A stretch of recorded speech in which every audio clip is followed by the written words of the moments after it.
विश्व के कोने कोने में यूट्यूब के माध्यम से हमसे गुरु मंत्र लेकर वैदिक परंपरा में आगे बढ़ने वाले मेरे प्रिय शिष्यों, सज्जन और सन्नारियों, आज हम बताएंगे कि दिव्य संतान पैदा करने की टेक्निक क्या है।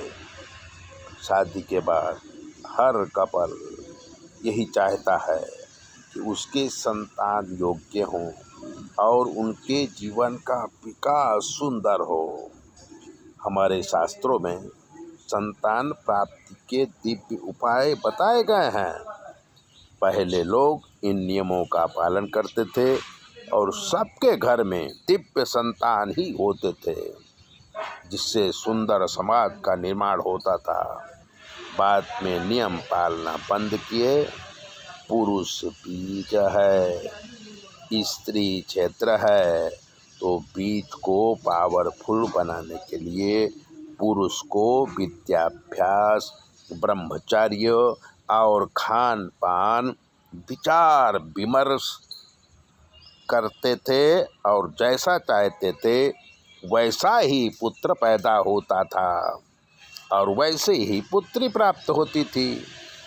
फिर जब भोगवाद आया तब लोग भोगवादी हो गए, बीज बिगड़ गया और क्षेत्र भी बिगड़ गया, जिससे वर्ण संकर प्रजा पैदा हुई और चोर, उचक्के, अभिमानी, रोगी, रेपिस्ट पैदा होने लगे। जाने अनजाने शास्त्रों को नियम पालन वाले के यहाँ विवेकानंद, रामकृष्ण परमहंस, गांधी, सरदार अब्दुल कलाम आदि दिव्य पुरुष होते थे। शिवाजी जैसे वीर होते थे।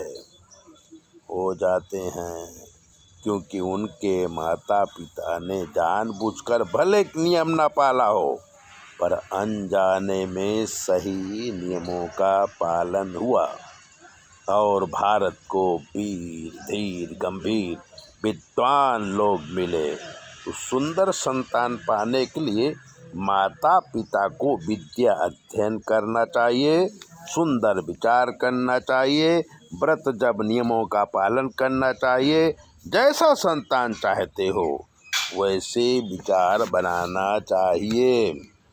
आपको क्रिकेटर पुत्र चाहिए तो क्रिकेट के विषय में पूरा ज्ञान प्राप्त करके क्रिकेट खेलना चाहिए। विवेकानंद चाहिए तो शास्त्र और संस्कृति का अध्ययन करना चाहिए। स्त्री पुरुष का संग केवल संतान प्राप्ति के लिए होता है, भोग विलास के लिए नहीं होता। स्वयं भोग के भी नियम हैं। जैसे रजस वाला स्त्री जब हो तब 6, 8, 10, 12, 14 दिन में संग करने से पुत्र प्राप्त होता है। 5, 7, 9, 11, 13 दिन में संग करने से पुत्री प्राप्ति होती है। इस बात का खास ख्याल रखना चाहिए। आप चाहें वैसा पुत्र या पुत्री प्राप्त कर सकते हैं, आपको वैसा ही बनना पड़ेगा जैसी संतान आप चाहते हैं। तो नियमों का पालन करिए, दिव्य संतानों के माता पिता बनिए। ऐसी बातें जानने के लिए चैनल को सब्सक्राइबर करिए, लाइक करिए। और अगर आपके जीवन में कोई भी कष्ट है तो 9825200108 पर फ़ोन करिए।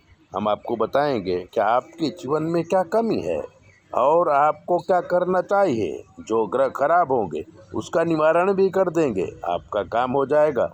हमें सुनाई नहीं देता, इसलिए जवाब हमारी बेटी देगी। जय भोले।